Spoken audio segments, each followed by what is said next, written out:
தமிழன் தொலைக்காட்சி சொந்தங்களுக்கு கிறிஸ்டோபர் தாஸின் அன்பு வணக்கங்கள். இன்றைய அரசியல் அரங்கம் நிகழ்ச்சிக்காக நம்முடன் இணைந்திருப்பவர் அனைத்து இந்து மக்கள் பேரவையின் தேசிய தலைவர் காவி புலி பாபா ராம்தாஸ் ஜி அவர்களோட நிறைய விஷயங்கள் நம்ம பேசியிருக்கோம். குறிப்பாக விநாயகர் சதுர்த்தி விழா நடைபெறவிருக்கிறது. அது குறித்து நிறைய கருத்து விமர்சனங்கள் தொடர்வதை நம்ம பார்க்கிறோம்.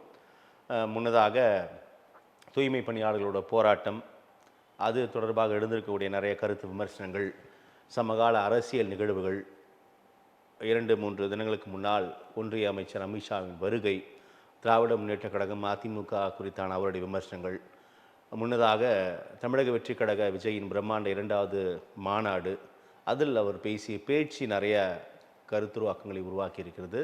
இப்படியாக பல்வேறு விஷயங்களை நாம் திரு ராம்தாஸ் ஜி அவர்களோடு பேசலாம். தொடர் வணக்கம். வணக்கம் வணக்கம் வணக்கம். நலமா இருக்கீங்களா? நல்லா இருக்கேன் ஜி. இப்போ நான் தலைப்பில் குறிப்பிட்டது போல், இந்த ஒவ்வொரு முறை விநாயகர் சதுர்த்தி அந்த பண்டிகை வரும்போது வேறு எந்த பண்டிகைக்கும் இல்லாத அளவிற்கு இந்த விநாயகர் சதுர்த்தி குறித்து இருவேறு கருத்து விமர்சனங்கள் நம்ம தொடர்வதை பார்க்குறோம். ஒரு பண்டிகை, மகிழ்ச்சி, அனைவரும் கொண்டாடுவோம், மாற்று கருத்து இல்லை. ஆனால் அந்த பண்டிகை மீது நிறைய விமர்சன கருத்துக்கள் உருவாகிறது. காவல்துறை தரப்பில் நிறைய வழிமுறை விதிமுறைகளை வழங்குவார்கள். ஒரு மாதிரி ஒரு சிறிய ஒரு பதற்றம் இருப்பதாக உணர முடியும். எப்படி நம்ம புரிஞ்சுக்கலாம்? நான் சொல்ற வார்த்தை சரியா தவறான்னு எனக்கு தெரியல, ஆனால் நான் சொல்ல பதட்டம்ன்றது நீங்கள் சொல்கிறது கரெக்டு தான். விநாயகர் சதுர்த்திங்கிறது முதல் கடலாக போற்றப்படும் விநாயகர். இந்த ஏடிஎம்கே ஆட்சியில் இருக்கும்பொழுதெல்லாம் இந்த மாதிரி பிரச்சனைகள்லாம் கிடையாது. அது எம்ஜிஆர் இருந்தாலும் சரி, அம்மையார் ஜெயலலிதா இருந்தாலும் சரி, இவங்க ஆட்சி காலத்தில் விநாயகர் சதுர்த்திக்கு எந்தவித கட்டுப்பாடும் கிடையாது. அருமையாக போயிட்டு இருந்தது. பக்தர்களுக்கு எந்த பிரச்சனையும் இல்லை. இதுவரையிலும் விநாயகர் சதுர்த்தி ஊர்வலத்திலேயோ இல்லை விநாயகர் சதுர்த்தி திருவிழா நாட்களிலேயோ எந்தவித அசம்பாவிதம் நடந்த சரித்திரமும் கிடையாது. வெளியில் அதாவது மும்பை இந்த மாதிரி இடத்துல இஸ்லாமியர்கள் அதிகமாக இருக்கிற இடத்துல இந்த மாதிரி பிரச்சனைகள் வரும். நிறைய வேறு இல்லீகல் பிரச்சனைகள்லாம் வர செய்யும். ஸோ தமிழகத்தில் இந்த பிரச்சனைகள் இல்லாமலேயே இந்த திராவிட மாடல் ஆட்சி வந்தாலுமே விநாயகர் சதுர்த்தி போன்ற இந்துக்கள் பண்டிகைகள் அத்தனைக்குமே ஒரு ரிமார்க்கு தான் கொண்டு வைக்கிறாங்க. எப்போ பார்த்தாலும் சரி விநாயகர் சதுர்த்தி வந்தால் முதல்லாம் டெய்லி ஒரு 10 நாள் 15 நாள் வச்சுட்டு அதுக்கப்புறம் தான் எடுத்துகிட்டு போவோம். பக்தர்கள் எல்லாம் விநாயகர் சிலையாண்டு தூங்கிட்டு இருப்பாங்க, பாதுகாப்பு விடுவாங்க. காவல்துறை இப்போவும் காவல்துறை நல்லா ஒத்துழைக்கிறாங்க, அதில் மாற்றுக்கிறது கிடையாது. பட் காவல்துறை அரசு எந்த அரசாங்கம் ஆட்சி செய்கின்றதோ அந்த சைடு தான் காவல்துறை எப்பவுமே வேறு வழி இல்லை. ஏன்னு கேட்டால் அவங்கள நம்ம குறை சொல்லவும் முடியாது. அதே மீறினா அவங்கள இங்கேருந்து எங்கே மாற்றுவாங்கன்னு தெரியாத ஒரு பயத்தில் தான் அவங்க செயல்பட்டு இருக்காங்க. பட் இந்த திராவிட மாடல் ஆட்சி மேலே தான் சார் நம்ம குறை சொல்ல முடியும். ஏன்னு கேட்டாக்கா அது குறை தான். அவங்களுடைய ஆட்சி வந்தாலுமே தமிழகத்துக்கு குறைபாடு தான். அப்படின்னும்போது நான் சொல்ல வர விஷயம் என்ன கேட்டீங்கன்னாக்கா, அது பைபிளோ குரானோ பகவத்கீதை ஏதோ ஒன்று, ஓகேவா? ஒரு மனிதனை ஒருநிலைப்படுத்தி தீங்கு செய்யக்கூடாது, தப்பு செய்யக்கூடாது, தவறான வழியில் போகக்கூடாதுன்னு சொல்லிட்டு நல்வழி காட்டுற ஒரு நூல்களை இவர் அது மதமாக இருக்கட்டும் இல்லை வேறு இதுவாக கூட இருக்கட்டும், மனிதனை ஒரு கட்டுக்குள் கொண்டு நல்ல எண்ணத்தோடவும் நல்லது செய்கிறதுக்காகவும் ஆன்மீக ரீதியாக ஒழுக்கத்தை கொண்டு வர்றதுக்காகவும் உருவாக்கப்பட்டது தான் இந்த நூல்கள்.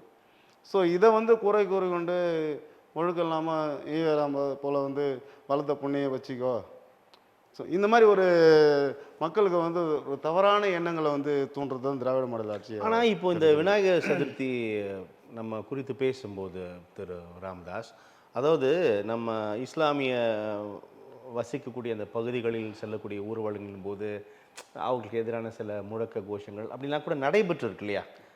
அப்போ இது ஒரு விதமான ஒரு அசௌகரியத்தை உருவாக்குகிறார்கள். நான் எல்லாத்தையுமே சொல்ல, நான் முன்னுமே குறிப்பிட்ட ஒரு மகிழ்ச்சியான பண்டிகை தான். ஆனால் இப்படியான நிகழ்வுகள் நடைபெறும் போது தான் அந்த பண்டிகை தொடர்பாக நிறைய விமர்சனங்கள் உருவாகுது இல்லையா? அது கேட்குறேன். அது யாரோ எங்கோ ஒருவர் பண்ணுறாரு, அதை நான் புரிஞ்சுக்கிறேன். அதுக்கான மொத்த பேரும் பொறுப்பேற்க முடியாது, பொறுப்பேற்க தேவையில்லை. இருந்தாலும் வேறு பண்டிகைகள் இல்லாத அளவிற்கு இந்த பண்டிகைகள் போது மட்டும் இந்த அந்த சிக்கல் உருவாது அப்படின்னு கேட்குறாங்க.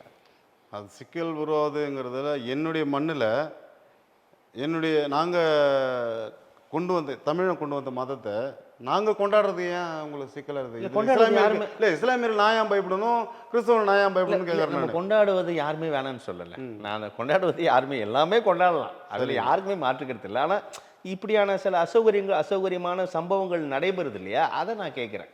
சரி, ஏன் அப்படி நடைபெறுதுன்னு கேட்குறேன். அதாவது விழாக்கள் என்றாலும் சரி, வீட்டில் பிறந்தநாள் விழா இல்லை அங்கங்கே விழா கொண்டாடும் போது மக்கள் குஷியாக இருப்பாங்க தான்.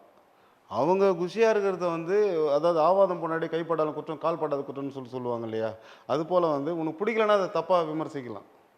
பிடிக்குதுன்னு சொன்னால் அந்த தப்பையும் நியாயம் ஏற்றுக்கலாமே. அவன் என்ன தப்பு பண்ணிடுறாங்க, என்ன தப்பான கோஷம் போடுறாங்க, இது வரையிலும் போட்ட சரித்திரம் கிடையாது. போட்டாங்கன்னு சொன்னீங்கன்னாக்கா அந்த காலத்தில் வந்து அந்த நீங்கள் சொல்கிற மாதிரி வெறித்தனமாக இருந்தது உண்டு. இப்போ இஸ்லாமியர்களும் இணைந்து தான் செயல்பட்டுட்டு இருக்காங்க நிறைய இடத்துல. ஒன்றும் இல்லைங்க, இப்போ ரிதன்யா படுகொலை இப்போ இது இப்போ நடந்து தெரியுங்களா, இந்த 300 சவரம் பிரச்சனை ஒன்று, அவினாசி ரிதன்யா பிரச்சனைக்கு வந்து இந்து அமைப்பு நாங்கள் ஆர்ப்பாட்டம் நடத்துகிறோம், இஸ்லாமியர் ஒருத்தர் வந்து நிற்கிறார் எங்கள் கூட, தலைவா எங்களுக்கு எதனா பிரச்சனை வரப்போகுதுன்னு சொல்கிறதுக்கு அவர் சொல்கிறார் தலைவர், இல்லைங்க இது வந்து பொது பிரச்சனை, சுதந்திர போருக்கு நம்ம எல்லாம் சேர்ந்து தான் வந்து வெள்ளையனை வெளியேறுன்னு போராட்டத்துக்கு நம்ம எல்லாம் ஒத்துழைச்சு எல்லாம் வந்து ஒன்றுபட்டு தான் நம்ம செயல்பட்டோம், சுதந்திரம் வாங்கணும், இன்றைக்கி நம்ம மீண்டும் ஒரு சுதந்திரம் வாங்கணும்னு சொன்னாக்கா இது போல் நம்ம எல்லாம் ஒன்று சேர்ந்து தான் நம்ம வந்து நம்ம இந்தியாவை காப்பாற்றுறதுக்கு உண்டான வழி வகுக்க முடியும்னு சொல்லிட்டு தெளிவாக சொல்கிறார் அவர். இல்லை, இந்த மண் அப்படி தான் இருந்துச்சு. எல்லா சகோதரர்கள் தான் நம்ம ஒன்று மண்ணுமா தான் வாழ்ந்து கொண்டு இருக்கிறோம். அதில் மாற்றுக்கிறதே இல்லை. ஆனால் இந்த விநாயகர் சதுர்த்தி ஊர்வலம் போது இஸ்லாமியர்கள் பெரும்பாலும் வசிக்கக்கூடிய பகுதிகளுக்கு இந்த விநாயகர் சிலைகளை எடுத்து செல்வதற்கோ அந்த ஊர்வலத்திற்கு கூட தடை விதிக்கக்கூடிய நிலை இருக்கா இல்லையா? இருக்குதானே? இருக்கு. ஏன்னு கேட்குறேன். அது சார், அது ஏன்னு சொன்னாக்கா, இந்துக்கள் பண்டிகை என்றாலே திராவிட மாடல் அரசுக்கு அது என்ன ஆகுதுன்னு தெரியல. இது ஒருவேளை அவங்க இது, ஆனால் இதில் என்ன இன்னொரு விஷயம், இந்த பதற்றம் வந்து உருவாக்கப்படுதுன்னு சொல்றீங்களா? அது இயல்பா இல்லை, அவங்களே இஸ்லாமியரும் ஒன்றும் சொல்ல மாட்டாங்க, ஆனால் இவனுங்க அனுமதி தராதனால இப்படி கட்டமைக்கிறாங்கன்னு புரிஞ்சுக்கலாமா? இதுதான் உண்மை. பிரச்சனை இல்லாத, அதான் சொன்னேன், ஒரு சில பிரச்சனைகளை வந்து எடுத்து பேசினா தான் பிரச்சனையே தெரியும். அது நீ கண்டுக்கிடாமல் போனால் பிரச்சனையே கிடையாது. அது எந்த விஷயமா இருந்தாலும் சரி, கண்ணுக்கிட்ட வச்சு பார்த்தா பெருசாக தெரியும், நாங்களும் வச்சு பார்த்தா சின்னதாக தெரியும். அதுபோல் வந்து இந்துக்கள் விழாக்களை வந்து ஃப்ரீயாக கொண்டாடும் பொழுது, சந்தோஷமாக கொண்டாடும் பொழுது, அந்த சந்தோஷத்தை வந்து நசுக்கப்படுறதுக்காக தான் திராவிட மாடல் அரசு வந்து விநாயகர் சதுர்த்தி வந்தாலும் சரி, இல்லை தீபாவளி பட்டாசு வெடிக்கிற விஷயமா இருந்தாலும் சரி, மற்ற இந்துக்கள் பண்டிகைகள் மட்டும்தான் இவங்க வந்து நிபந்தனைகள் அதிகமாக வந்து வச்சுக்கிட்டு இருக்காங்களே தவிர, மற்றபடி இந்த கிறிஸ்மஸுக்கோ இல்லை புத்தாண்டுக்கோ இல்லை ரம்ஜானுக்கோலாம் இவங்க எந்தவித அறிவிப்பும் கொடுக்குறது கிடையாது, எந்தவித நிபந்தனையும் சொல்கிறதும் கிடையாது. இவங்களுக்கு வந்து திராவிட மாடல் ஹிந்து, இவங்க 2 பேர் தான் எதிர்ப்பாளர்கள்னு சொல்லிட்டு, ஹிந்து ஒரு மதத்திற்கு எதிரான சாத்தான் தான் எதிரியாக இருப்பான், கடவுள் சாத்தான், இதுதான் பிரச்சனை 2 பேருக்குள்ள. சார், கடவுள் வாழும் பூமியில் சாத்தான் வாழறது சகஜம் தானே. அதனால் திராவிட மாடலில் இருக்கிறது ஏதோ விதி நம்ம ஆண்டுக்கிட்டு இருக்கு. நம்ம இன்றைக்கி தலைமை சரியில்லாதனால ஏடிஎம்கே மற்ற தேமுதிக இவங்கெல்லாம் வந்து ஒரு தலைமை சரியில்லாதனால டிஎம்கே ஆட்சி ஆண்டுகிட்டு இருக்காங்க, சரிங்களா? அப்படின்ற பட்சத்தில் நம்ம வேறு வழி இல்லாமல் தான் உட்காந்துட்டு இருக்கோம். இன்றைக்கி வந்து விஜய்க்கு ஒரு கூட்டம் போகுதுன்னு வச்சுக்கோங்களேன், இது எதன் அடிப்படையில் விஜய்க்கு இவ்வளோ கூட்டம்? சாதாரண விஜய், சமூக சிந்தனை இல்லாத ஒரு விஜய், டான்ஸ் ஆடிட்டு இருந்த ஒரு விஜய், சமூக சிந்தனை இல்லாத விஜய்னு எப்படி குறிப்பிடுறீங்க சார்? இதுவரை ஒரு நடிகர் என்பதாலே நீங்க அப்படி பேசலாமா சார்? நடிகர், தமிழகத்திற்கும் நடிகைகளுக்கும் பெரும் தொடர்பு இருக்குது நம்ம தமிழக அரசியல் களம் இருக்கு சார். எம்ஜிஆர் இருந்தார், எம்ஜிஆர் நடிகராக இருக்கும்போது நலத்திட்ட உதவிகள் நிறைய பண்ணிக்கிட்டு இருந்தார். புனித விஜயகாந்த் இருந்தார், அவர் நடிகர்களாக இருக்கும்போது நிறைய விஷயங்கள் மக்கள், நான் சொல்ல தேவையில்லை, அது சொன்னால் நம்ம நாளும் பத்தாது, அவ்வளோ நல்ல விஷயங்கள் செய்தார். இதெல்லாம் ஒரு சமூக, ஜெயலலிதா இருந்தார்கள், அந்த ஜெயலலிதா அம்மா இருந்தாங்க, அவங்க கூட இதை செஞ்சாங்க. ஏன்னா அந்தளவுக்கு நமக்கு தெரியாது, ஏன்னா தெரிஞ்ச விஷயத்த சொல்லிடலாம். ஸோ அதுபோல் விஜய் வந்து இது வரைக்கும் வந்து விஜயகாந்த் போலவோ அல்லது எம்ஜிஆரை போலவோ அல்லது ஜெயலலிதாவை போலவோ மக்கள் சேவை செய்திருந்தார் அப்படின்னு சொன்னாக்கா, நானும் விஜய் ஃபேன்ஸாக தான் இருந்தேன் நான். ஏன்னா இந்த செந்தூர பாண்டி இந்த மாதிரி மூவிலாம் வரும்பொழுது விஜய் ஃபேனை தான் நாங்கள் எல்லாமே ட்ராவல் பண்ணிட்டு இருந்தோம். சினிமாவில் விஜய் ஏற்றுக்கலாம், தப்பு கிடையாது தலைவா. அரசியல்ன்னும் போது விஜய்க்கும் அரசியலுக்கும் சம்மந்தமே கிடையாது. இப்போ தேர்தலில் போட்டியிட்டு வெற்றி பெற்று அவர் ஏதாவது மக்கள் பிரதிநிதியாக வந்தால் தானே அவர் என்ன பண்ணுறாருன்னு பார்ப்பீங்க. முன்னாடியே அந்த முடிவுக்கு வரீங்க. அதாவது அவர் நடிகர் தான், வராரு, கட்சி ஆரம்பிச்சிட்டாரு, மாநாடு தொடங்குறாரு, இப்போ 26ல் தனித்து களம் காண போகிறார், இல்லை ஏன் தலைமையில் கூட்டணி அறிவிக்கிறாரு. ஒரு வெற்றி பெற்று அவர் நல்லது செய்யலாமே, அது கூட ஏன் இந்த முன்முடிவுக்கு வரீங்கன்னு கேட்குறேன். சார் அவர் வெற்றி சிந்தனையே இல்லைன்னு எப்படி சொல்கிறீங்கன்னு கேட்குறேன். சிந்தனை அதாவது ஒரு நற்செயல்கள் வந்து ரத்தத்தோட ஊறியது. அரசியல் வந்துட்டோங்கிறதுக்காக யாராலும் செய்ய முடியாது. சமூக அக்கறை வந்து எல்லாருக்குமே வந்துடாது. அதன் அடிப்படையில் தான் வந்து அதுதான் இப்போ நான் குறிப்பிட்டது போல் எம்ஜிஆர், விஜயகாந்த், ஜெயலலிதா இந்த அம்மையெல்லாம் சினிமாவில் வந்து வந்தவங்க தான். இன்றைக்கி அதையும் தாண்டி சொல்கிறேன் நான். எம்ஜிஆர், ஜெயலலிதா, விஜயகாந்த் இவங்க கூட விடுங்க. இன்றைக்கி அஜித் குமார் ஒரு நடிகர் இருக்கார். மறைமுகமாக பப்ளிசிட்டி பண்ணாமல் எவ்வளோ நன்மைகள் செஞ்சுட்டு இருக்கார் தெரியுங்களா? வெளியே தெரியாது சார். ஏன் சூர்யாவை சொல்ல மாட்டீங்க? சூர்யா சார் வந்து வருமானத்தை நோக்கி போயிட்டுருக்காரு. அவர் ட்ரஸ்ட் ஆரம்பிக்கிறாரு. ட்ரஸ்ட்டில் அவருக்கு ஒரு வருமானம். அகரம் அறக்கட்டளை மூலியமாக 1000க்கும் அதிகமான மாணவர்கள் கல்வி புகட்டுகிறார். இவ்வளவோ பட்டம் பெற்று பட்டதாரி மாணவர்கள் இருக்காங்க, அதில் பேச மாட்டீங்க சார். சூர்யா சார் வந்து ஒரு எதிர்பார்ப்போடு செய்கிறார்.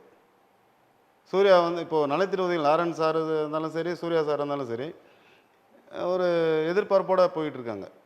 அவங்க ஏதோ வர்றதில் கொஞ்சம் கிள்ளி கொடுக்குறாங்க. இதுதான் அவங்களுடைய சமூக சேவைன்றது. அதுவே ஒரு கொஞ்சம் பெரிய விஷயம்தான். சரிங்களா? அது போல கூட விஜய் இதுவரையிலும் இறங்கி யாருக்கும் பண்ணது இல்லையே. சாதாரண லாரன்ஸ் பண்ண சமூக அக்கறை கூட இவருக்கு கிடையாது. யார்? விஜய்க்கு. இவர் வந்து ஆட்சி பிடிப்பார். மக்கள் வந்து இன்னும் சொல்கிறேன், எவ்வளோ முட்டாள்கள் வாழ்கின்றார்களா என்று விஜய் மாநாட்டில் தான் நான் பார்க்குறேன். யாரை முட்டாள்னு சொல்கிறீங்க? விஜய் வரவே மாநாடு லட்சங்களில் கூடுகிறார்கள். ஆமாம் சார். நீங்கள் வந்து அவங்ககிட்ட போயிட்டு கேளுங்க, எதுக்கு வந்தீங்கன்னு கேளுங்க, பதில் சொல்ல மாட்டான். சொல்ல தெரியாது. They not matured. கொள்கை எதிரி, அரசியல் எதிரி அப்படின்லாம் சொல்கிறாரு. பாஜக எனது கொள்கை எதிரி, திமுக எனது அரசியல் எதிரி, இவங்க தான் என்னோட ஒரே எதிரிலாம் சொல்கிறாரு. அந்த தெளிவுலாம் ஏற்க மாட்டிங்களா சார்? பாஜக கொள்கை இல்லைன்னு சொல்கிறது, நீ உன்னுடைய கொள்கை எதிரின்றாரு. திமுக என்னுடைய அரசியல் எதிரின்றாரு. இல்லை சார், இவர் என்ன சார் கொள்கை? இவருக்கு என்ன சார் கொள்கை இருக்குது? விஜய்க்குன்னு என்ன கொள்கை இருக்குது சொல்லுங்கள். முதல்ல உன்னுடைய கொள்கை என்னன்னு உனக்கு தெரியல. பாஜகவை பேசுறதுக்கு உனக்கு என்ன தகுதி இருக்குது? இல்லை திமுக பேசுறதுக்கு என்ன தகுதி இருக்குது? ஒரு முதல்வரையோ பாரத பிரதமரையோ மரியாதை நிமித்தமாக பேச தெரியாத ஒரு தலைவரை அது அவ்வளோ அத்தனை கூட்டத்துக்கும் ஒரு தலைவனாக இருக்கிற விஜய் வந்து ஒரு நாகரிகம் இல்லாத அரசியலில் தான் பண்ணிகிட்டு இருக்காரு இப்போ.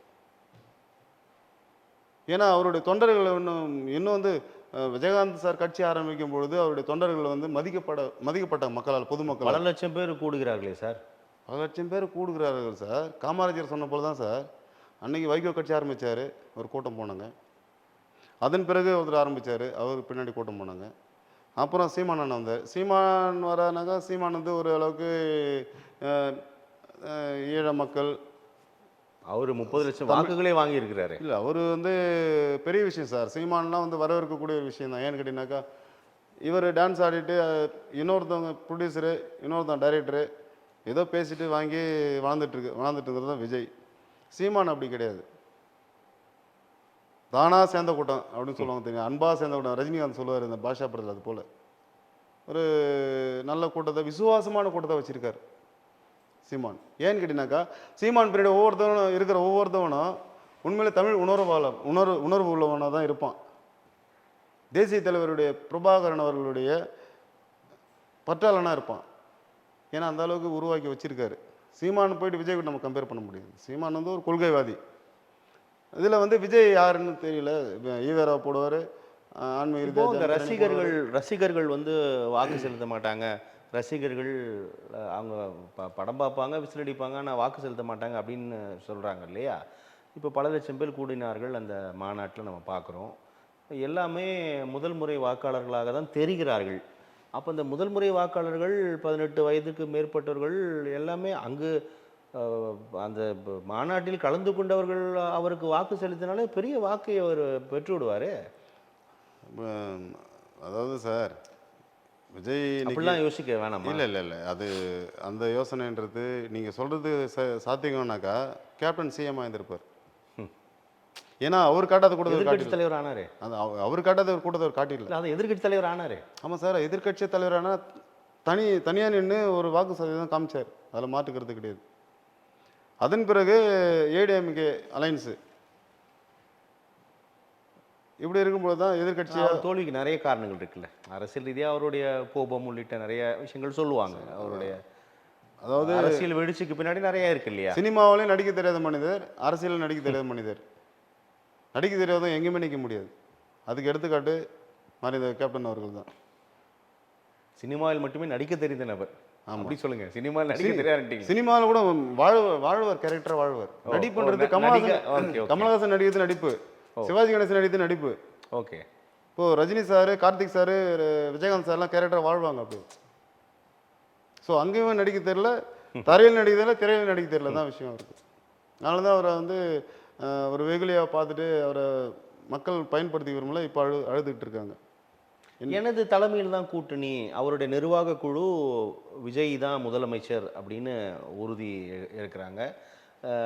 கூட்டணி ஆட்சிக்கு வந்து நான் அதிகாரம் தருவேன், கூட்டணி கட்சிகளுக்கு நான் அதிகாரம் தருவேன், எனது தலைமையில் கூட்டணி வாங்கன்றாரு.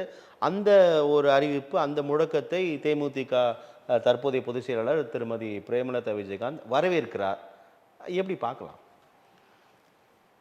பிரேமலதா வரவேற்கிறார்ன்றது அவங்களோட பெருந்தன்மை, அது அரசியல் நாகரிகம். ஏன்னா இதுவரை இந்த அதிமுக திமுக இப்படி இவ்வாறான விஷயங்களை வந்து வெளிப்படுத்தினதில்ல, ஆட்சியில் அதிகாரம், கூட்டணி கட்சிகளுக்கு அதிகாரம்னு சொன்னதில்லை. இவர் சொல்கிறாரு ரொம்ப நல்ல விஷயம் அப்படின்னு அதை அட்ரஸ் பண்ணுறாங்க. ஆமாம் சார், விஜய் வந்து நம்ம ஜெயிக்க போகிறதுல நல்லாவே தெரியும். அவருக்கு ஜெயிக்க போகிறது இல்லைன்னா போகிறதுல நல்லாவே தெரியும்.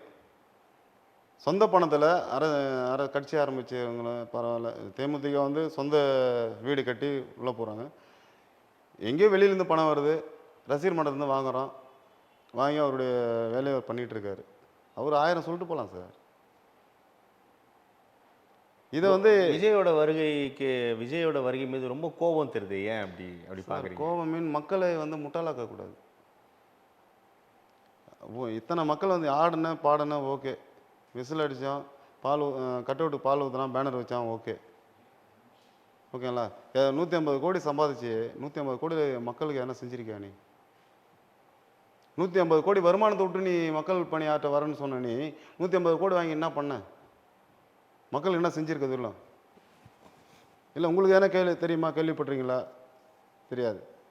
அவர் நடிப்பவருடைய தொழில், அவ்வளோதான். தொழிலுங்கிறது நமக்காக சேவை செய்வோம் என்று சொன்ன அரசியல்வாதிகளை கேட்க வேண்டிய கேள்விகள் எல்லாம் நடிகர்களை நோக்கி கேட்கிறீங்களே, இது நியாயமான ஒரு தரப்பு சொல்கிறாங்க. ஆமாம் சார், அவர் நடிப்பு தொழில், அதுக்கு தயாரிப்பாளர் தராங்க, அதுக்கு உடனே அவர் இதை பண்ணாரா இதை பண்ணலையா அப்படின்னு நடிகரை நோக்கியே கேள்வி கேட்குறீங்களேன்றாங்க. இல்லை சார், இது விவேக் ஒரு படத்தில் சொல்லுவார், இதுவரையிலும் நான் ஒன்றா செஞ்சுருக்கேன். அது காமெடி செய்யல. அதுதான் சார் இனிமேல் உங்களுக்கு செய்ய போகிறோன்னு சொல்கிறது தான் விஜயோட தாட்டு சார். 26 சட்டமன்ற தேர்தலில் நீங்கள் உங்களோட விமர்சனம் மிக சரியாக புரிஞ்சுக்கிறேன். நிறையா பேர் இந்த மாதிரியான விமர்சனங்கள் முன்வைக்கிறாங்க, ஆதரவு குரல், எதிர்ப்பு குரல்கள்லாம் வருது. உண்மையில் 26 சட்டமன்ற தேர்தலில் விஜயோட எந்த பெர்ஃபார்மன்ஸுமே இருக்காதா சார்? முதல்ல வந்து ப்ரெஸ் மீட் ஒழுங்காக கொடுக்க சொல்லி நிற்க வச்சவர். ரொம்ப அண்டர் எஸ்டிமேட் பண்ணுறீங்களா நீங்கள்? நடிகர் என்பதால் ரொம்ப அவரை குறைச்சி எடை போடுறீங்களா? குறைச்சிலாம் எடை போடலை சார். ஆளுமைத்தனம்ன்றது எல்லாருக்கும் வந்துடாது. ஆளுமைத்தனம், ஒரு தலைமை, ஒரு என்ன சொல்லுவாங்க, கொள்கைன்றதே, கொள்கை பிடிப்பு உனக்கு சரியில்லை. ஃபஸ்ட்டு விசிக தலைவர் திருமாவளவன் கூட அதை முன்வைக்கிறார் ஒரு கருத்தை. அதாவது விஜய் வந்து ரொம்ப நகைமுரணாக இருக்கு அவரோட பேசுறது. ஏனென்றால் கொள்கை எதிரி பாஜக என்கிறார், அப்போ பாஜகவோட அரசியலை ஏற்கிறாரா? திமுக அரசியல் எதிரி என்கிறார், அப்போ திமுகவோட கொள்கையை ஏற்கிறாரா? என்ன சொல்ல வராரு அப்படின்னு ரொம்ப நகைமுறையாக இருக்கே அப்படின்னா அந்த மாநாடு தொடர்பாக விசிக தலைவர் கூட இந்த கருத்தை பதிவு செய்கிறார். அது சார், விசிக தலைவர் சொல்கிறான்னா அதுக்கு மெச்சூர்டான வேர்ட்ஸு. விசிக அவர் சொல்ல தைரியம் இருக்குன்னு சொல்கிறாரு. நிறைய பேர் சொல்ல தைரியம் இல்லாமல் மனசில் போட்டு வச்சுட்டு இருக்காங்க. நான் சார் மாற்று அரசியல் சொல்லிட்டு வராங்களே, மாற்று அரசியல்னால் என்னன்றதை ஃபஸ்ட்டு அவங்களுக்கு முதல்ல புரிஞ்சுக்க சொல்லுங்கள் சார். மாற்று அரசியல் என்பது ஊழலை ஒழிப்போம், லஞ்சத்தை தவிர்ப்போம், பெண்களுக்கு பாதுகாப்பை உறுதிப்படுத்துவோம், இளைஞர்களுக்கு வேலைவாய்ப்பை உறுதிப்படுத்துவோம், நிறைய சொல்கிறாரே சார். அதெல்லாம் கேட்க மாட்டீங்களா நீங்கள் விஜய் சொல்கிறத? சார் வரவங்க எல்லாமே சொல்லிட்டு தான் சார் இருக்காங்க. இதுவரையிலும் நடைமுறைப்படுத்த தெரியாதா சார்? விஜய் இதுவரையில் எத்தனை பேர் படிக்க வச்சுருக்காருன்னு சொல்லுங்கள். ஆம்ஸ்ட்ராங் அண்ணன், மறைந்த ஆம்ஸ்ட்ராங் அண்ணன் மறைந்த உடனே சொன்னாங்க இத்தனை பேர் படிக்க வச்சிருக்காரு, இத்தனை லா காலேஜ், இப்போ இத்தனை லாயர் உருவாக்கியிருக்காரு அப்படின்னு சொல்லி ஒரு நேம் இருக்குது. அது சமூக சிந்தனை, அது சமூக அக்கறை. ஒருத்தன் அரசியல் வரான்னு சொன்னாக்கா சமூக சிந்தனை இல்லாமல் சமூக அக்கறை இல்லாமல் அரசியல் வரவே கூடாதுன்னு சொல்ல நீங்க வர. சொல்றதுனால சொல்றேன், ஒரு தகவல் கூட இருக்கு, தமிழ் மாநில பகுஜன் சமாஜ் கட்சி விஜயோட கூட்டணி செல்லும் அப்படின்னு கூட ஒரு தகவல் வந்து உலவுது. சார் அது ஆம்ஸ்டாங் அண்ணன் இருக்கிற வரைக்கும் அந்த நிலை வந்திருக்காது. இப்போ அண்ணனுக்கு பிறகு அது என்ன நடக்குதுங்கிறது நம்ம பகுஜன் சமாஜ்வாடி நம்ம ஆதரவாளர் கிடையாது. அண்ணன் ஆம்ஸ்டாங் அண்ணன் இருக்கிற வரைக்கும் நம்ம மதித்தோம். அண்ணன் இருக்கார், அண்ணன் நல்ல கட்டுக்கோப்பாக ஒரு டீம் வச்சுருக்காரு. அண்ணன் சொன்னால் நாங்களாம் கேட்குற ரேஞ்சில் இருந்துக்கிட்டு இருந்தோம். ஸோ இப்போ அது வேறு ஸ்டேஜில் போயிட்டுருக்கு. அந்நியார் வந்து வேறு கட்சியும் ஆரம்பிச்சிட்டாங்க. அப்படின்னும் போது நமக்கு அதை பற்றி பகுஜன் சமாஜ்வாடி என்ன போகுது நமக்கு தெரியாது சார். அது விஜய் கூட போனாலும் நமக்கு அதை பற்றி நம்ம சொல்ல விரும்பல. இல்லை விஜயகாந்த் கட்சியில் போனாலும் பிரச்சனை கிடையாது, இல்லை திமுக போனாலும் நமக்கு அதை பற்றி பிரச்சனை கிடையாது. அண்ணன் ஆம்சாங்கனா இருக்கிறதெல்லாம் நம்ம மதிச்சிருந்தோம், நம்ம ட்ராவல் பண்ணி தான் அவர் கூட. இப்போது நம்ம 2000 சட்டமன்ற தேர்தல் தொடர்பாக நம்ம பேசிட்டு இருக்கும்போது விஜயோட வருகை குறித்து நீங்கள் பேசுனீங்க. அந்த பக்கத்தில் அதிமுக பாஜக கூட்டணி அதை ஆரம்பித்து அறிவிப்பு வெளியிட்டதுலேருந்தே நிறைய விமர்சனங்கள் நம்ம தொடர்ந்து வருவதை நம்ம பார்க்குறோம். குறிப்பாக பாஜகவின் இந்த பூத் கமிட்டியோட மண்டல மாநாடு திருநெல்வேலியில் நடந்துச்சு 2-3 தினங்களுக்கு முன்னால். மத்திய உள்துறை அமைச்சர் அமித்ஷா வந்ததை பார்த்தோம். அப்போ அந்த பேச்சின் போது நிறைய விஷயங்கள் பேசினார். அதில் முத்தாய்ப்பாக திராவிட முன்னேற்ற கழகத்தை ரொம்ப காட்டமாக விமர்சிச்சிருக்காரு. குறிப்பாக வேரோடு பிடுங்கெறிய வேண்டும் அப்படின்னு சொல்லியிருக்காரு.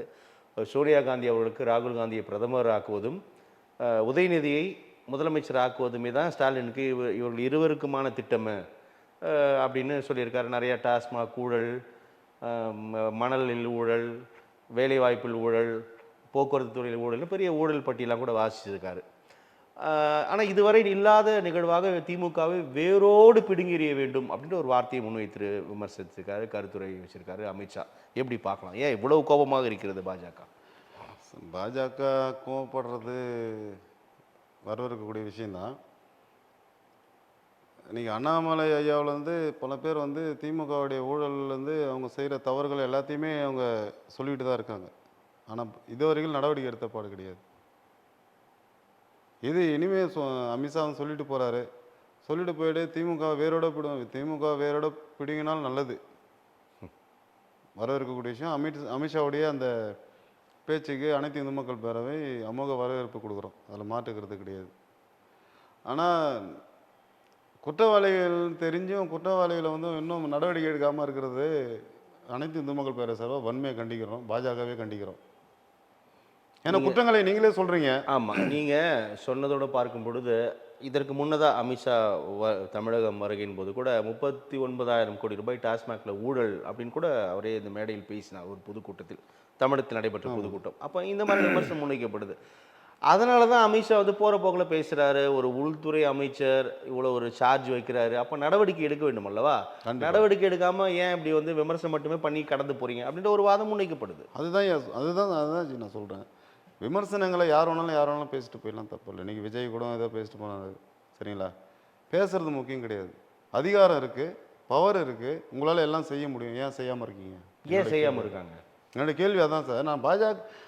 நான் வந்து பாஜக ஆதரவாளர்லாம் இல்லை. நாங்கள் ஆனால் இந்து அமைப்புகள் காங்கிரஸாவது ஓரளவுக்கு எங்களை ஏறெடுத்து பார்ப்பான். இந்து அமைப்புகள் அனைத்துக்குமே காங்கிரஸ் ஆட்சி காலத்தில் இருக்கும் பொழுது கூட ஏதோ ஒரு முக்கியத்துவம் எங்கேயோ இருக்குது. இருக்கிற ஒட்டுமொத்த இந்து அமைப்புகளே அந்த பாஜக கண்டுகொள்வதில்லை. நாங்கள் இந்துக்களுக்கான கட்சி நாங்கள் தான் அப்படின்னு சொல்கிறாங்களே, நீங்கள் எப்படி சொல்கிறீங்க சார்? திமுக வந்து திராவிட என்ற பேரை சொல்கிற அத்தனை கட்சிகளையும் ஒன்று சேர்த்து வச்சுருக்காங்க சார். இதுவரையிலும் எந்த இந்து அமைப்புக்கும் பாஜக வந்து எந்த இடத்துலையும் அழைப்பு கொடுத்ததே கிடையாது.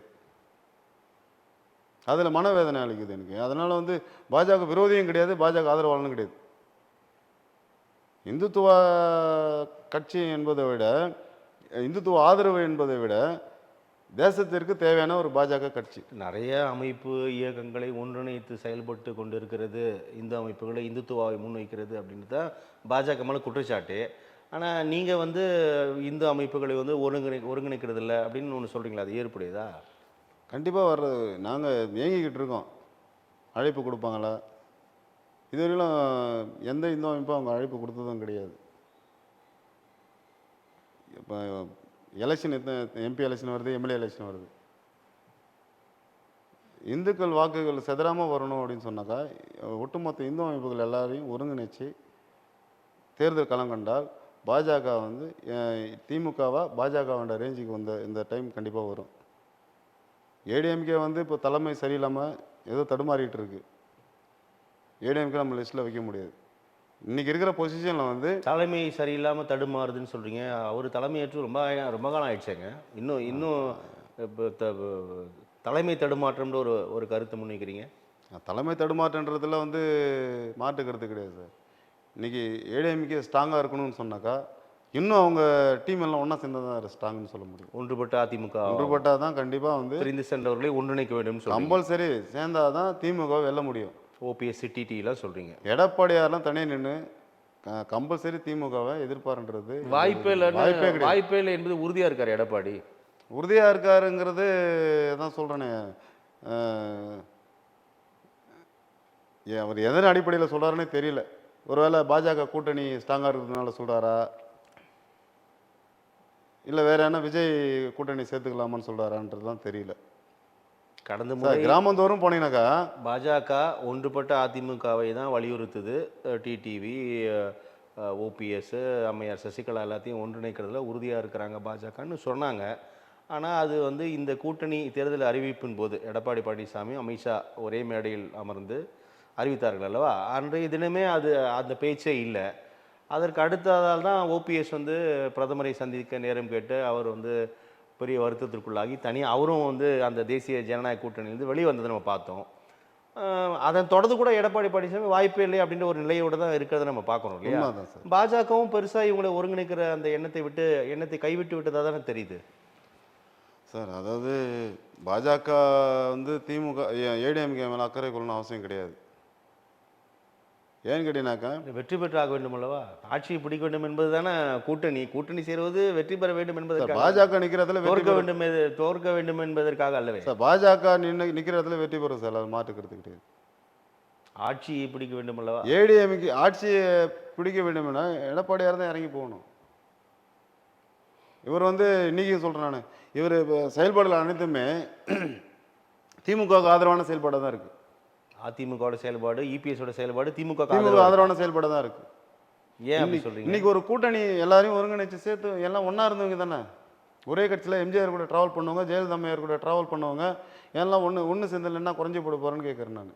இன்னைக்கு மக்கள் வந்து மாற்று அரசியல் எதிர்பார்த்துக்கிட்டு போயிட்டு விஜய்கிட்ட போகிறாங்க, சீமான்கிட்ட போகிறாங்க, புதுசாக இன்னொருத்த கட்சி ஆரம்பிச்சார் அவன் பின்னாடி போகிறாங்க. ஏன்னு கேட்டீங்கன்னாக்கா மக்கள் வந்து ஒரு மாற்று அரசியல் எதிர்பார்த்துக்கிட்டு இருக்காங்க. அந்த எதிர்பார்ப்பு வந்து திமுக கொடுக்க முடியாதுன்றது நல்லாவே புரிஞ்சுக்கிட்டாங்க. அதை அதிமுக இடத்தை அதிமுக பயன்படுத்த தவறுகிறதுன்னு சொல்றீங்க. உண்மைதான் சார். அது ஒட்டுமொத்த பாமரனையும் வந்து வேதனைக்கு தள்ளப்பட்டுள்ளது சார்.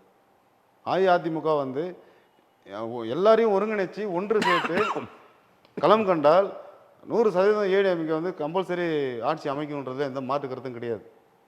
அது இல்லாத பட்சத்தில் அப்போ கொஞ்சம் கஷ்டம் தானா? வாய்ப்பே இல்லை சார். கஷ்டன்றதுல வாய்ப்பே இல்லைன்றது சொல்ல வரேன், வேறு எதுவும் கிடையாது.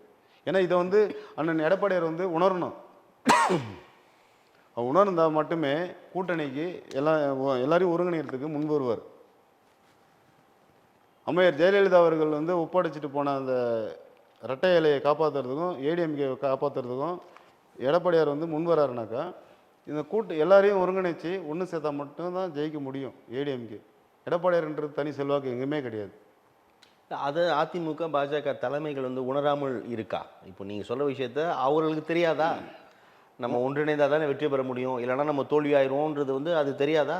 ஒருவேளை உணர்ந்திருந்தால் அவங்க தெரியாதா, இல்லை தெரிந்தே இருக்கிறார்கள்? இல்லை, உணர்ந்திருந்தால் அது தெரியும் தெரியாதுன்றது எனக்கு தெரியாது. அது உணர்ந்திருந்தால் சேர்த்து வச்சிருப்பாங்கன்னு சொல்ல வரேன், வேறு எதுவும் கிடையாது. நெருக்கத்தில் அந்த மாற்றம் வரும்னு நீங்கள் வந்தால் நல்லது நினைக்கலாம். வந்தால் நல்லது, நாட்டுக்கு நல்லது, அவங்க கட்சிக்கு நல்லது. இதை தான் சொல்ல முடியும். ஏன்னு கேட்டீங்கன்னாக்கா டிஎம்கே மேலே உள்ள அதிருப்தியில் தான் சார் மக்கள் வந்து செதறி போயிருக்காங்க சார் இன்னைக்கு. இல்லை, நீங்கள் அப்படி சொல்கிறீங்க, திமுக மேலே அதிருப்தியாக இருக்காங்க, திமுக கூட்டணி மேலே அதிருப்தியாக இருக்காங்கன்னு திமுக இருக்காத எல்லா கட்சிகளுமே சொல்கிறீங்க. ஆனால் அவர்கள் கூட்டணி ரொம்ப வலுவாக இருக்கிறது, எங்கேயுமே வந்து பிரிவதற்கான வாய்ப்புகள் இல்லை. இந்த நொடி வரை திமுகவும் அதன் கூட்டணி கட்சிகளும் ரொம்ப வலுவாக இருக்கிறத நம்ம பார்க்க முடியுது. ஆமாம் சார். இங்கே திமுக வந்து கூட்டணி வலுவாக இருக்கிறதுனால இருக்கிறது ஏன்னு கேட்டிங்கனாக்கா, ஆட்சியில் அதிகாரத்தில் இருக்காங்க. இருக்கும்போது தனியாக பிச்சுட்டு போக முடியாது. இதே ஏடிஎம்கே இருக்கிற ரேஞ்சில் டிஎம்கே இருந்தால் எப்போ பிரிவினைகள் நிறைய ஏற்பட்டிருக்கும். ஏன்னா உள்பூசல் போயிட்டு இருக்கு. வலிக்காத மாரி வெளியே நடிச்சுக்கிட்டு இருக்காங்க. ஏன்னிட்ட அதிகாரம் இருக்குது, அதனால் வந்து ஒருத்தர் அனுசரித்து போயிட்டு இருக்காங்க. அதே போல் எல்லாம் வந்து ஒரே குட்டையில் ஊறின மட்டை, பிரியவும் முடியாது. எவ்வளோ திட்டினாலும் திரும்ப உள்ள வந்து உட்காந்துடுறாங்க டிஎம்கே பொறுத்தவரை. ஸோ அப்போ அந்த கூட்டணி அப்படியே இருக்கும் அப்படின்னு நம்ம புரிஞ்சுக்கலாம். திமுக கூட்டணி இருக்குதுன்னு தானே சார் அவங்க சொல்லிட்டு இருக்காங்க. இதுவரையிலும் நாங்கள் பிரிய மாட்டோம், நாங்கள் ஒன்றா தான் இருக்கிறோம், எங்களுக்குள்ள 1008 பிரச்சனைகள் இருந்தாலும், எங்களுக்குள்ள 1008 காழ்ப்புணர்வுகள் இருந்தாலும் நாங்கள் கூட்டணி விட்டு வெளியேற மாட்டோம்னு சொல்லிட்டு விடுதலை சிறுத்தை சொல்லிகிட்டு இருக்கு. இன்னும் உள்ளே இருக்கிற அத்தனை மதிமுகலேருந்து கம்யூனிஸ்ட்லேருந்து எல்லாம் தான் சொல்லிகிட்டு இருக்காங்க. ஸோ அது அது அப்போ உங்களுக்கு ஒரு ஒரு பெரிய அது பலம் தானே? ஆமாம் சார், பலம் ஒன்று. அதே போல் வந்து ஏடிஎம்கே வந்து ஏன் வந்து ஸ்ட்ராங் இல்லாமல் ஒரு நல்ல தலைமை இல்லைன்னு சொல்ல வரேன்னு கேட்டிங்கனாக்கா, இந்த விடுதலை சிறுத்தை, கம்யூனிஸ்ட்டு, மதிமுக, பாமக இது போன்ற கட்சிகள் வந்து 5 ஆண்டு ஏடிஎம்கேட கூட்டணி வைப்பாங்க, அடுத்த 5 ஆண்டு திமுகவோட கூட்டணி வைப்பாங்க. இப்போது திமுக கூட மட்டும் உட்காந்துட்டாங்க. இப்போ ஏடிஎம்கே அவனுக்கு ஐடியாவே இல்லாமல் உட்காந்துட்டு இருக்காங்க. இப்போது இது ஒரே விஷயத்தில் வந்து ஏடிஎம்கே ஒரு தலைமையற்ற ஒரு கட்சியாக தான் நம்ம பார்க்க நேரிடுது. அப்போது ஜெயலலிதா இருக்கும்பொழுது, கலைஞர் ஐயா இருக்கும்பொழுது அப்படி தான் தாவி தேவை வந்தாங்க. 5 வருஷம் இவங்க ஜெயிச்சிருவாங்க, இங்கே இருப்பாங்க. அதுக்கப்புறம் அவங்க போகிற இடம் இது தானே சார் மாறி மாறி வந்தது. இப்போ அந்த மாற்றத்துக்கு வழி இல்லாமல் இருக்குங்களே. தொடர்ந்து டிஎம்கே கூட தான் ட்ராவல் பண்ணிட்டான் அந்த டீம் ஃபுல்லாகவே. ஸோ இதுதான் இப்போ கள யதார்த்தம்ன்றீங்க. இப்போ நீங்கள் அனைத்து இந்து மக்கள் பேரவையாக இருக்கட்டும் அல்லது உங்களை போன்ற அமைப்பு இயக்கங்கள் எல்லாமே தொடர்ச்சியாக இந்து சமய அறநிலையத்துறை மீது நிறையா விமர்சனம் குற்றச்சாட்டுகளை வச்சுட்டு இருக்கிறீங்க. ஆனால் ஏறக்குறைய 3000 கோயில்களுக்கு நாங்கள் குடமுழுக்கு செய்திருக்கிறோம், கோயில்களுக்கு வேண்டிய எல்லா பராமரிப்பும் நாங்கள் செய்கிறோம், ரொம்ப ரொம்ப கூடுதல் கவனத்தோடு இந்த துறை செயல்பட்டு கொண்டு இருக்குது அப்படின்னு அந்த துறை சார்ந்த அமைச்சர் சேகர்பாபு நாள்தோறும் செய்தியாளர் சந்திப்பில் இது பகிர்ந்து வருவதை நம்ம பார்க்குறோம். ஆனால் உங்களை போன்ற இயக்க அமைப்புகள் வந்து தொடர்ந்து குற்றச்சாட்டு வச்சுட்டே இருக்கிறீங்க. எப்படி புரிஞ்சுக்கலாம்? குற்றச்சாட்டுலாம் கிடையாது சார். அதாவது இருக்கிற இந்து அமைப்புகள் வந்து நாங்கள் வந்து ஆட்சி அதிகாரத்தை கைப்பற்ற விரும்பலை. எங்களுக்கு ஆட்சியில் பங்கு வேணாம், மக்களுக்கு நிம்மதி கிடைச்சா போதும், மக்களுடைய இறையாண்மை கெடுக்காமல் இருந்தால் போதும். என்ன நிம்மதி இல்லாமல் இருக்காங்க? என்ன இறையாண்மை இங்கே கெட்டு போச்சு? நாளொரு மேனி பொழுதொரு வண்ணமாக அங்கங்கே கொலை கற்பழிப்புன்னு சொல்லிட்டு ஏகப்பட்ட சம்பவங்கள் நடந்துக்கிட்டு இருக்கு. நல்ல நல்ல தலைவர்கள் இறந்து கொண்டு இருக்காங்க.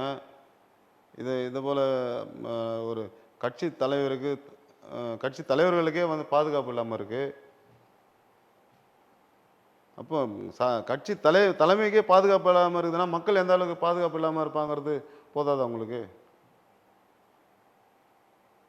சட்டம் ஒழுங்கு வந்து காவல்துறையினரும் சிறப்பாக நல்ல தமிழ்நாடு காவல்துறை தான் நம்பர் 1 வேலையிலே எடுத்துகிட்டு போனாங்க.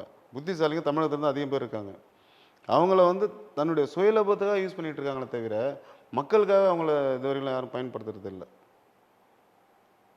சுயலாபத்திற்கு அப்படின்னா எனக்கு புரியல சார். ஒரு போலீஸ் ஸ்டேஷன் போகிறோம், ஒரு பாமரன் வந்து ஒரு வழக்கு ஒன்று தொடரான்னு வச்சுக்கோங்களேன். குற்றம் செஞ்சவன் ஆளுங்கட்சிக்காரனாக இருப்பான், ஆளுங்கட்சிக்கு தான் சப்போர்ட் பண்ணி பேசுகிறாங்க. அது அந்த நிலை ஏன்னு கேட்டீங்கன்னா அவங்க பேசலை, இவங்க அதிகாரம் பேச வைக்குது.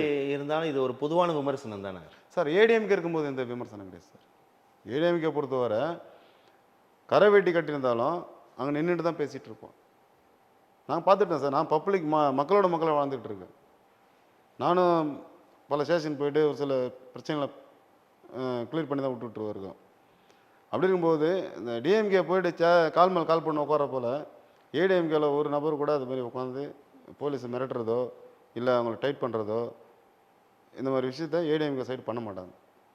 அதுக்காக தான் மக்கள் வந்து ஏடிஎம்கே எதிர்பார்த்துட்டு இருக்காங்க. ஏடிஎம்கே ஆட்சி அமையுமா என்று ஏக்கத்தோடு இருக்காங்க. அதே கொள்கையில் தான் வந்து பாஜகவும் எதிர்பார்த்துட்டு இருக்காங்க. பாஜக வந்து நாங்கள் தனியாக வரணும் போகணும்லாம் ஆசைப்படலாம். ஏதோ மக்கள் நல்லது நடந்தால் சரி அவங்கள பொறுத்தவரை இந்த தேசத்தை மீட்டாச்சு. அது 50 ஆண்டு காலம் காங்கிரஸ் பண்ண குற்றங்களை எல்லாமே ஒரேடியாக நம்ம இது சரி செஞ்சிட முடியாது. காலப்போக்கில் தான் அதை ஒன்று ஒன்றா தான் சரி செய்ய முடியும். அதை பண்ணிட்டு வராங்க. அப்படி இருக்கும் பட்சத்தில் இந்தியாவிலே ரொம்ப மிக மோசமான கொடூரமான மாநிலமாக தமிழ்நாடு இருக்குது. இந்த திராவிட என்ற பெயரில் வந்து மக்களை வந்து ஆன்மீகத்திலேருந்து வெளியே கூட்டு போயிட்டு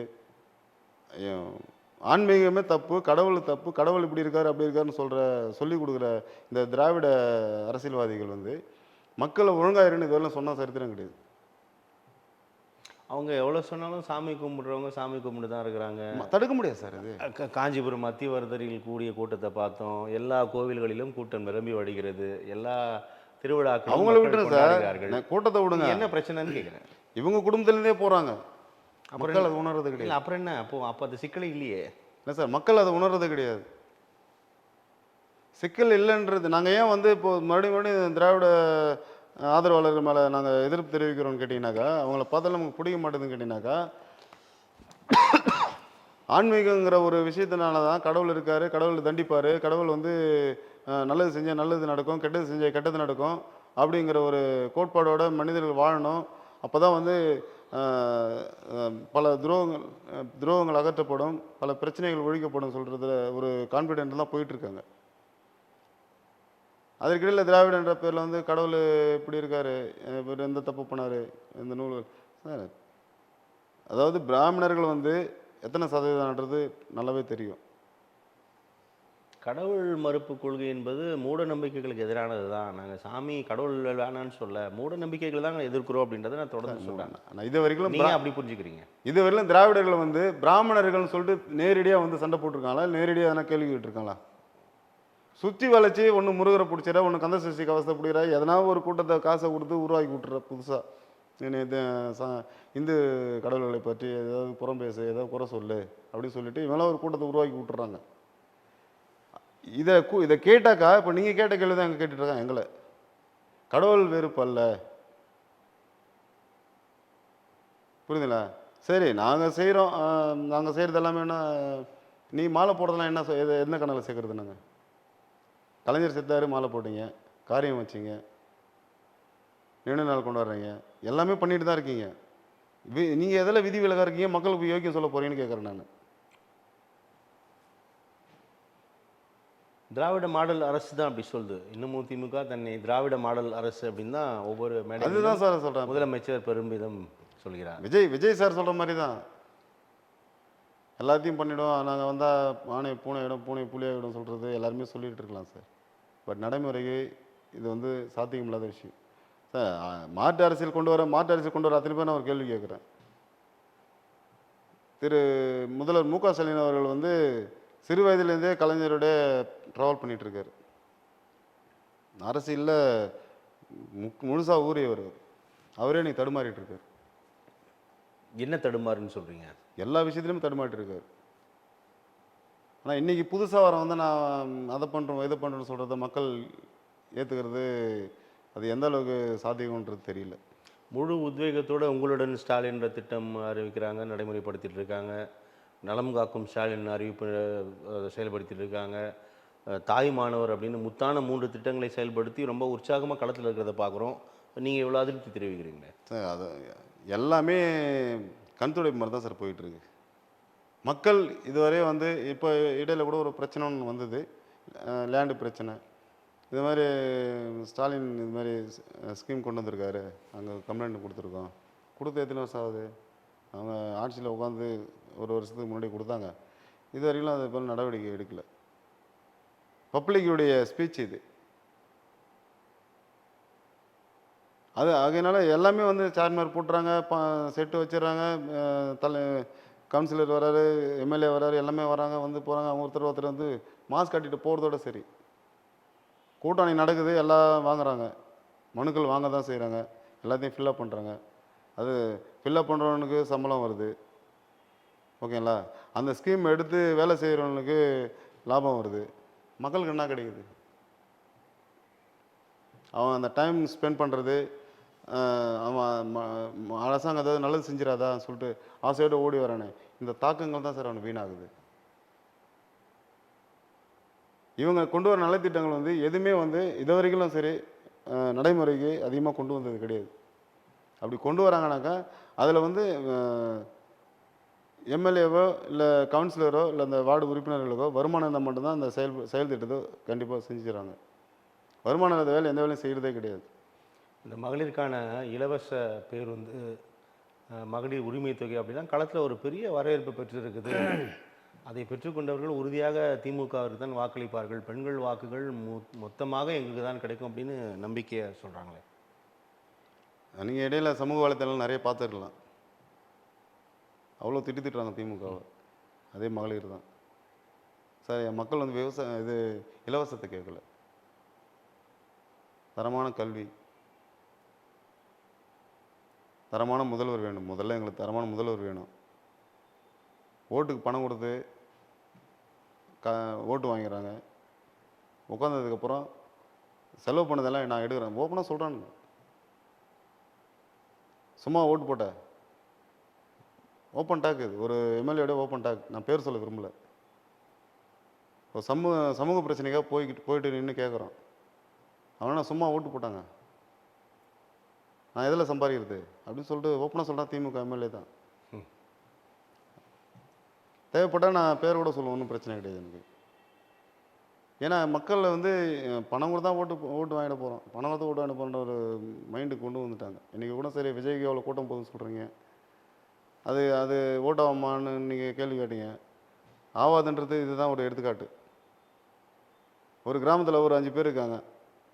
ஏடிஎம்கே ஒரு அமௌண்ட் கொடுக்குறாங்க, டிஎம்கே ஒரு அமௌண்ட் கொடுக்குறாங்க. நீ ஏடிஎம்கே போட்டு நீ ஏடிஎம்கே போட்டுக்கோ, ஓகேங்களா? இல்லை யார் விஜய்க்கு போடுவான் யோசிச்சு பாருங்கள்.